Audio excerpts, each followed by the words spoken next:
大家好，我是夏妈。天气热了就想吃甜品，我今天就做了这个芒果西米露。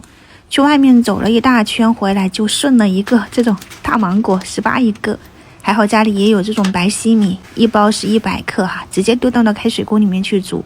煮这个是一定要开水煮的，如果你冷水下锅煮出来就是一锅粥。先给它煮上15分钟，煮完了以后你就把火关掉，用这个余温去给它焖上5到10分钟吧。趁这个间隙，我们来准备一些水果。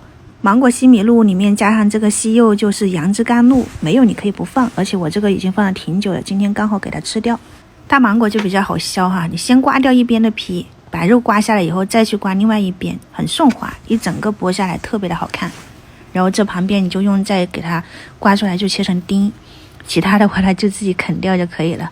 现在稍微重一点的东西我都不太想拎哈，就是那种拉蒜器我都是用的就很小很小的那种，很轻便的。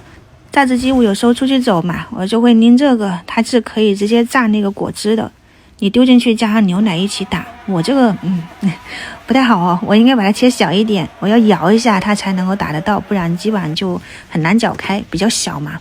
很浓郁的芒果汁就打好了，刚好是4碗，这个大一点的就是我的了。那边的西米露应该也是焖了10分钟，一打开是完全看不到一点白星的，这样就焖好了，捞出来过一遍这种直接可以喝的水哈，就凉白开呀、纯净水都可以。过一遍以后就是把那个水分沥干，直接马上去。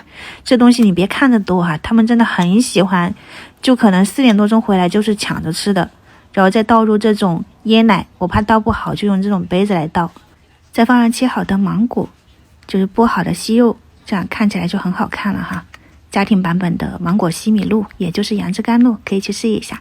我喝的时间是2点半，你们看到应该是3点钟。晚上再见。